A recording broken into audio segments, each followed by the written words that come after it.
Good afternoon, YouTube channel. It's Belmont here. And you might be a little confused at what you're seeing in the picture right now. So, let me pan the camera.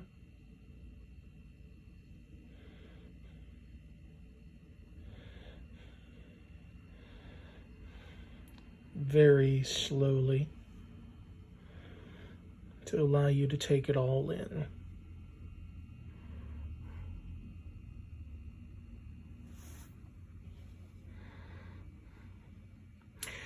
Yes, for those paying attention to my previous videos, I had mentioned I was working on a DIY project.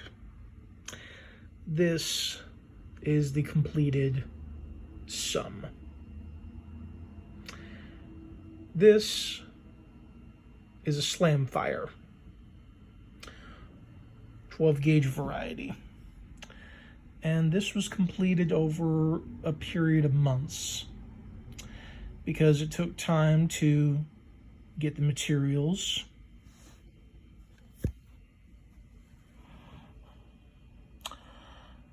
two by four, a nearly 2-foot section cut in half, wood screws, pipe, duct tape, the cutting and filing,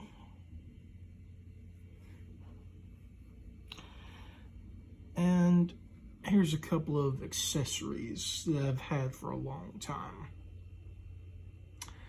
Nice little laser pointer scope, laser dot sight.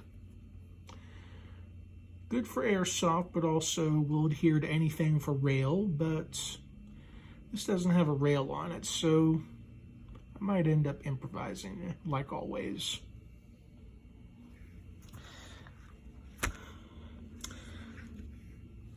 Here's a blast from my past. I haven't used these in 20 years. But when I did use them, they were used in conjunction with a former firearm I had. Nice 12 gauge.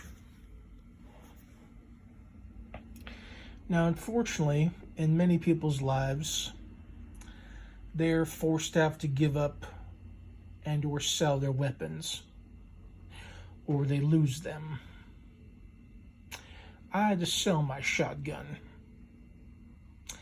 Please don't shed any tears for me on that. This has been a labor of love. For the last 8 years of wanting to build one. Had only a few of the components, but I had munitions, but I didn't have the pipes. Also, I didn't even have access to my own money.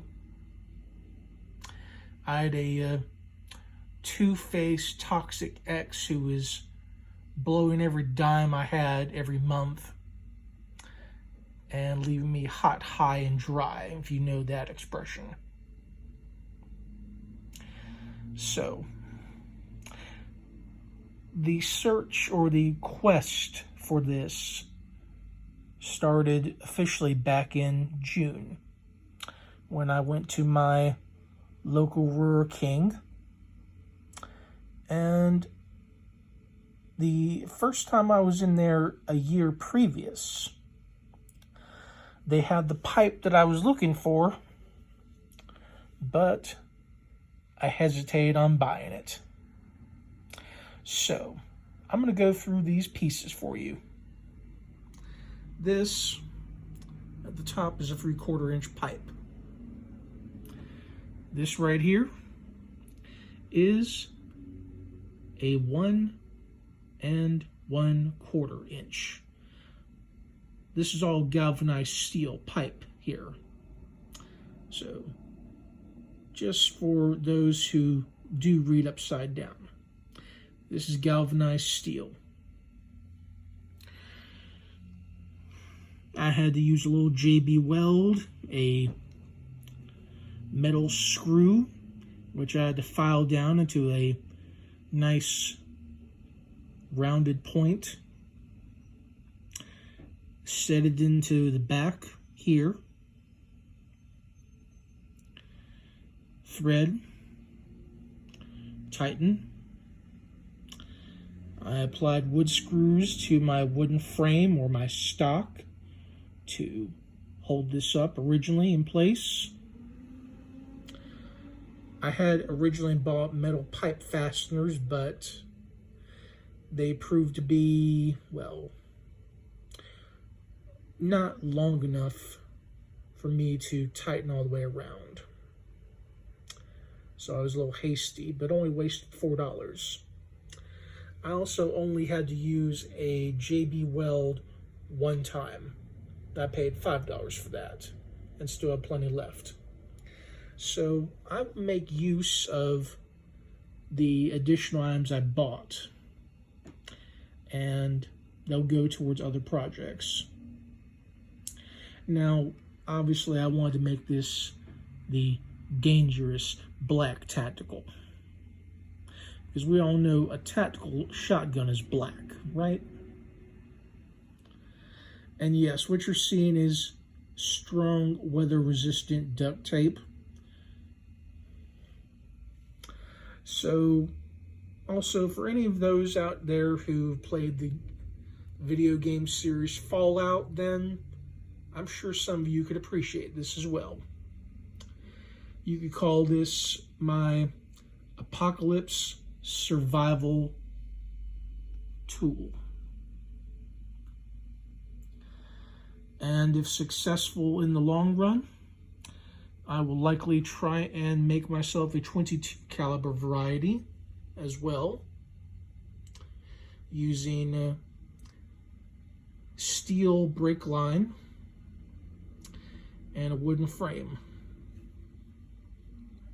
So, this is Belmont saying, stick around.